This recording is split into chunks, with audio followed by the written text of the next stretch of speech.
Sam Altman is a televangelist, and so is Elon Musk. Wonders will become routine, a magic intelligence in the sky, the greatest transformation in human history. We are building a brighter future, one where technology serves humanity. That's not a tent revival preacher. That's Sam Altman, CEO of OpenAI, describing what artificial intelligence will do for humanity. But I want you to listen to the structure of what he's saying, not the content, the structure, because it's identical to every salvation pitch you've ever heard. Welcome back to the Theology of the Machine. Today, we meet the high priests of Silicon Valley. In the first two videos of this series, we exposed the foundational crisis of the tech industry. The physics has hit its limits. Moore's law is dead. The only way to increase computing power now is to build city-sized monuments to computation, data centers consuming more energy than nations. But here's what makes this a religion and not just a failing industry. The response to hitting the wall hasn't been honesty, it's been recalibration. It's been more fervent preaching. The worse the physics gets, the louder the promises become. The Lord is about to do a new thing. This is the breakthrough you've been waiting for. We are changing the world. And at the center of it all are two men who have mastered the oldest persuasion technology on Earth: the salvation narrative. Who am I? I'm Julian Whatley. I've spent decades practicing the dark art of persuasion at the highest levels: Hollywood, advertising, corporate propaganda. I know how to construct a narrative that bypasses critical thinking and speaks directly to fear and hope. And when I look at Sam Altman and Elon Musk, I don't see innovators, I see televangelists. I see men using the exact same psychological mechanics that have separated believers from their money since the first priest told the first story about the afterlife. Let me show you how the trick works. Sam Altman and the Church of AGI. Here's the most important thing to understand about artificial general intelligence. Nobody knows what it is. Nobody. Altman admits this openly. In interviews, he uses what theologians call apophatic language, defining something by what it isn't or by its mystery. He says things like, "No one really knows what AGI is," just like mystics have always said no one can fully define God. The vagueness isn't a bug, it's the feature. Think about how traditional religion works. You're promised salvation, but salvation is defined in terms too abstract to verify. Heaven, enlightenment, union with the divine. By keeping the goal undefined, it can never be disproven. The goalposts move forever. AGI works exactly the same way. Every time AI accomplishes something, beats a chess champion, passes a bar exam, writes code, the definition of true intelligence shifts further out. The promise is always just over the horizon. The faithful are always told to wait a little longer, believe a little harder, invest a little more. And speaking of investment, let's talk about the money. OpenAI was founded as a nonprofit dedicated to benefiting humanity. It has since restructured into a capped profit model that has attracted over $13 billion from Microsoft alone. In religious terms, this is tithing. The faithful pour resources into the church in exchange for the promise of future blessing. The cap on profits is the modern equivalent of an indulgence. It sanitizes the accumulation of wealth by ostensibly directing it toward a higher spiritual purpose. You give money to OpenAI, OpenAI builds AGI, AGI saves the world, you are blessed.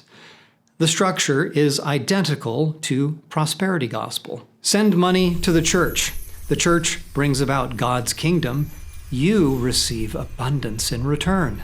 If you're seeing the pattern now, you're ready for what comes next. Subscribe, like the video, and turn on notifications. This series builds on itself, and the picture gets clearer with each video. Drop a comment. Have you noticed these religious patterns in tech culture before? I want to hear your observations.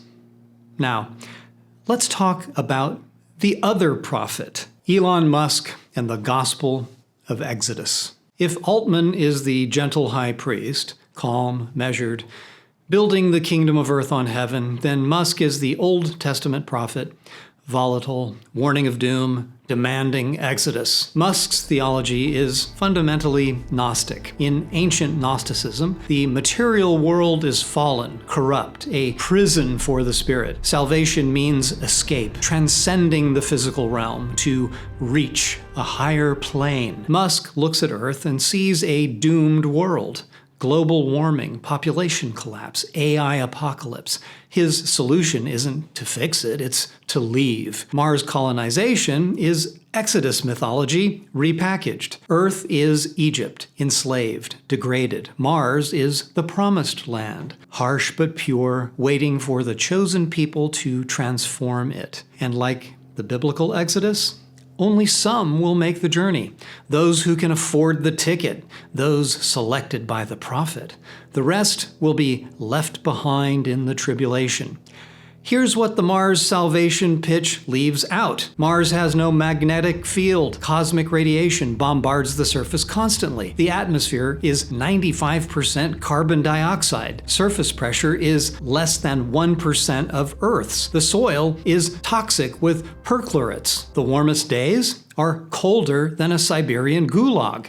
Average temperature is negative 80 degrees Fahrenheit. Mars isn't a promised land. It's a radioactive hellscape where human life would require total artificial life support indefinitely. But the fantasy isn't meant to survive contact with reality. It's meant to do what all salvation myths do, provide hope that bypasses critical analysis. As long as you believe Mars will save humanity, you don't have to grapple with saving this planet. As long as escape is possible, you don't have to confront limits.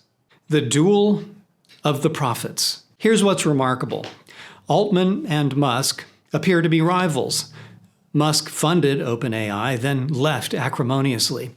They've traded public barbs. They represent different aesthetics, different personalities. Theologically, they're complementary. Altman offers salvation through faith. Trust the scaling laws. Trust the alignment team. The AGI will be gentle, and it will provide. This is a grace economy. You are saved by believing, not by working. Musk offers salvation through works. Grind, sleep on the factory floor, have more children, build the rockets, earn your place on the ship. Workplace safety be damned. This is a works economy. Salvation requires effort and sacrifice. Between them, they've captured nearly every psychological profile. Whether you respond to gentle reassurance or demanding challenge, there's a tech prophet for you. And here's the crucial insight. Both narratives serve the same purpose. They mask the stagnation. They justify the infrastructure costs, the environmental sacrifice. They channel anxiety about the future into continued faith in the industry. The physics has hit the wall. The breakthroughs have slowed. The data centers are drinking the rivers of fresh water dry. And the prophets are preaching harder than ever because the alternative is admitting there's no magical salvation coming. But why are we so susceptible to this? Why, after millennia of false prophets and failed predictions, do humans keep falling for salvation narratives? In the next video in this series, we're going to dig into the psychology, what I call the golden calf principle, an archetypal glitch in human cognition that makes us predisposed to worship. We'll explore why we outsource our agency to idols, why we prefer fantasy to responsibility, and what it would actually mean to accept that no one is coming to save us. Because that's the hardest truth of all, and it might be the only one that sets us free. I think Jesus said something about that. I could be wrong. Anyway, subscribe now. The next installment drops a lot sooner than the Singularity. And thanks for watching. If this video made you see tech leaders differently, share it with someone who's still waiting for the singularity. I'm Julian Whatley, and remember, every prophet has a business model. I'm still working on mine.